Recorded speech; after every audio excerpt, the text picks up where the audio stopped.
Ladies and gentlemen, Chairman and CEO of Sony BMG and Chairman of ARIA, Dennis Handlin.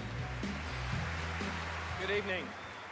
I'm extremely honoured to have been asked by the Oils to help with their induction into the ARIA Hall of Fame. Since they formed 30 years ago, Midnight Oil have not only become true legends, they are part of the true Australian fabric. Legends like Don Bradman, Joan Sutherland and Ned Kelly. Midnight Oil are true leaders. They take people where they should go, not where they want to go. For 30 years, on their journey from inside Sydney's Royal Antler Hotel to outside the Exxon building in New York, the Oils have always led from the front. They spoke to us and to the world in a uniquely Australian way. Midnight Oil could only ever be an Australian band, and there can only ever be one Midnight Oil.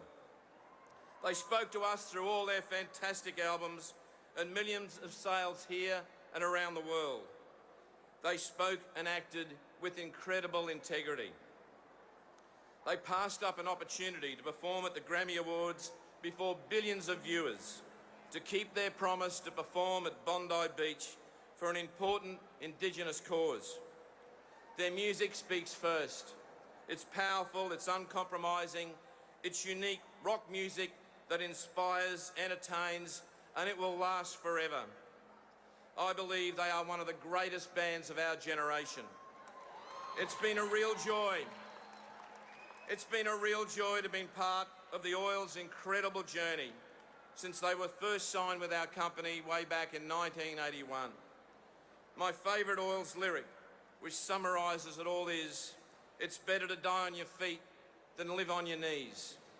If there is one act and one singer who could really understand what Midnight Oil stood for, that act would be you too, and that singer would be Bono. The hardest years, the darkest years, the roaring years, the fallen years, these should not be forgotten years. The hardest years, the wildest years, the desperate and divided years, these were Midnight Oil's years. Musicians, political activists, starting up their own country on their own unfathomably beautiful continent. Theirs was a naggin voice in the wilderness with red earth rhythms under urban rhymes.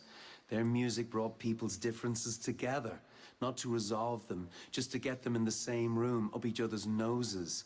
Differences together, an argument, a row, a riot of different points of view is always gonna be the Australian way.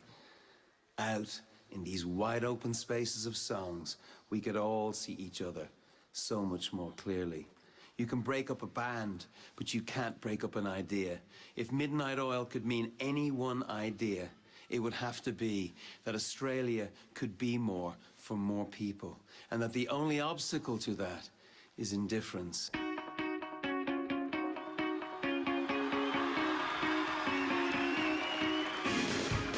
Their musical journey spanned 4 decades. Their international record sales exceeded 12 million. They've released unmistakable Australian anthems, but above all, Midnight Oil made music that mattered.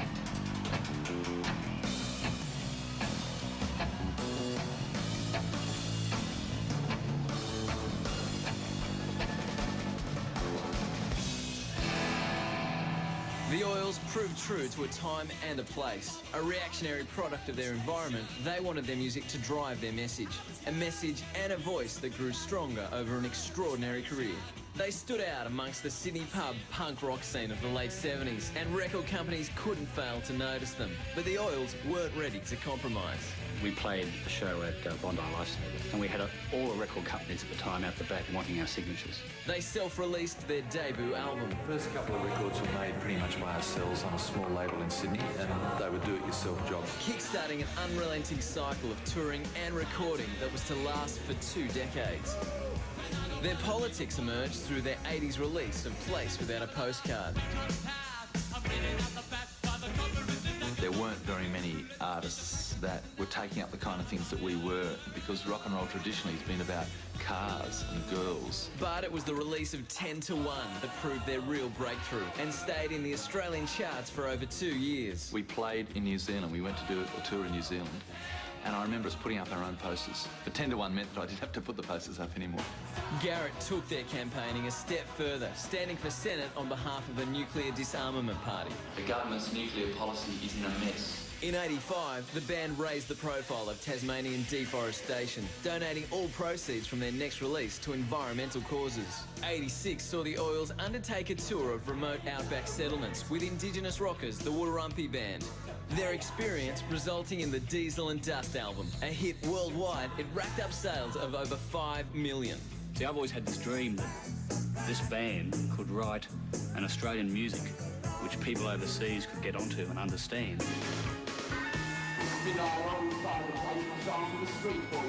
We did a show in New York at the Exxon building, which is a protest basically on the back of a truck in 6th Avenue in New York City.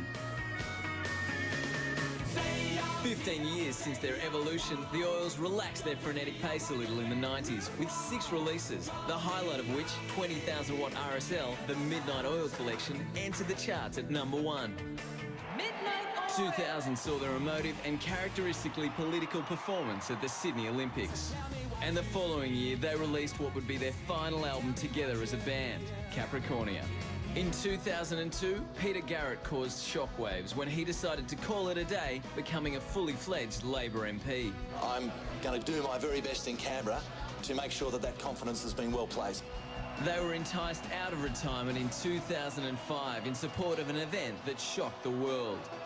At the Wave Aid concert, they showed their legion of fans once and for all that their power and passion would live on forever.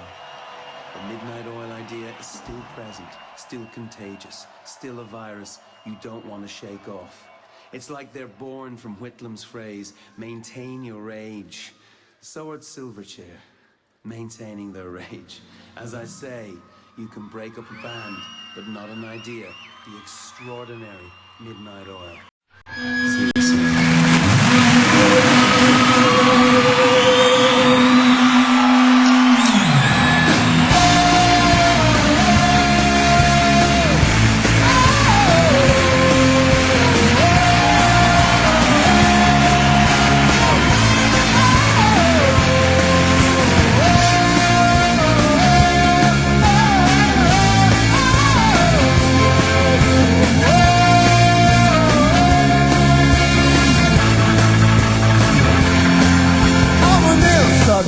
I'm just like you. We end up in home units with a brick wall view. I can't believe the perfect family's on my color TV. If I don't make it to the top, it'll never bother me. And I don't wanna be the one.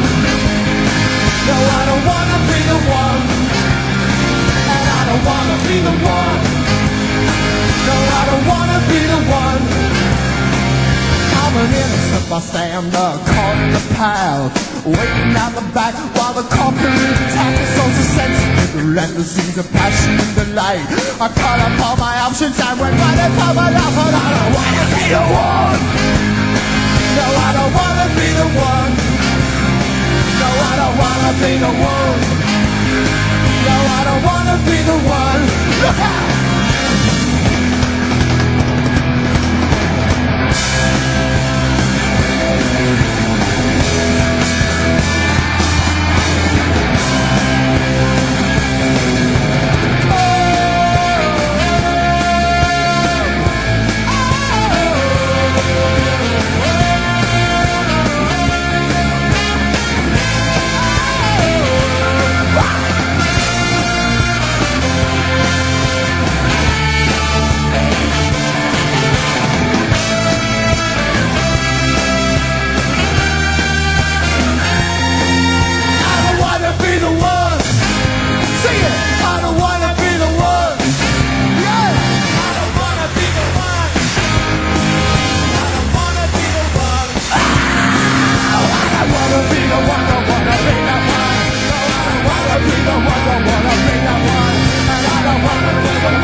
think I'm a little bit too emotional to speak right now, so I'll just get these glasses out that Boytown lent me.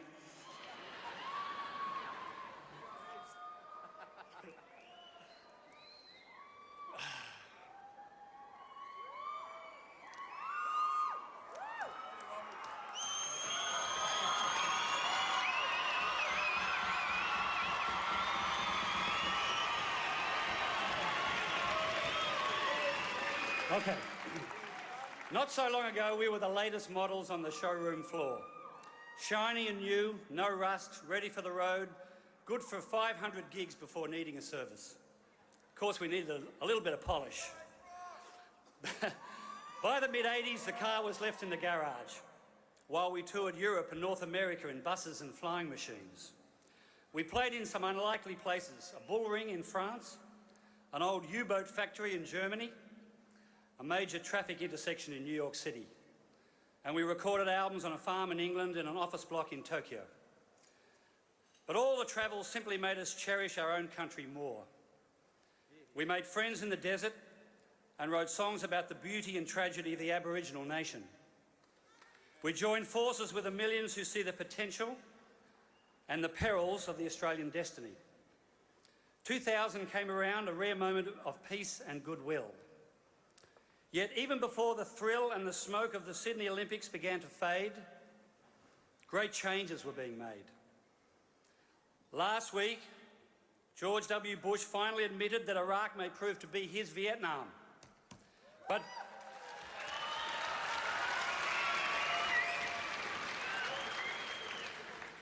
But Vietnam inspired some of the greatest protest songs ever written. Not so now, surprisingly. Even when hundreds of thousands of Australians crowded our streets to demonstrate their opposition to another senseless war. Maybe complaint rock is still being written, but ignored by an industry hypnotised by Get Famous Fast TV shows.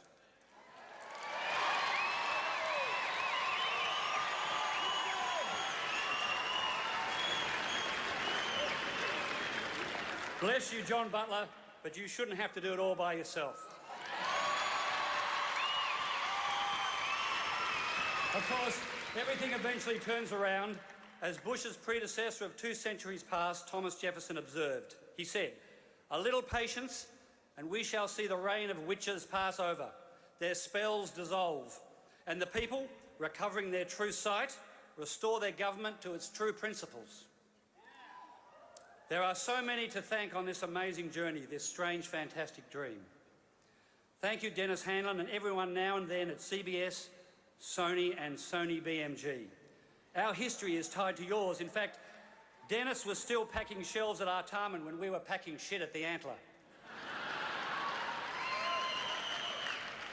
Thanks to our cheer squad, past and present, our manager, Gary Morris, our office bearers, particularly Arlene and Craig, our crew, especially Michael, Barry and Nick, our tour managers from Constance to Willie, our producers, chiefly Nick and Warren, and our 2 first bass players, Bear and Giffo.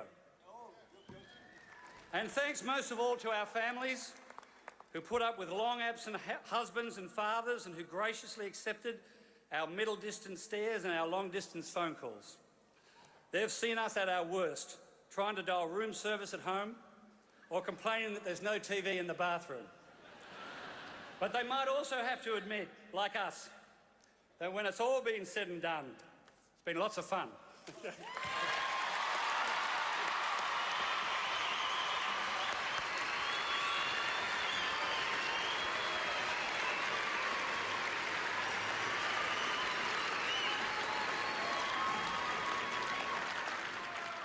Lots of fun and an incredible journey.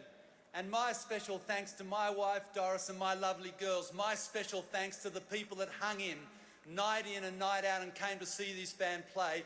And my special thanks to these 4 blokes behind me who allowed us to sing songs that meant something to us and that we hope meant something to you, songs that mattered, and occasionally to do things that made a difference. Thanks very much, everybody.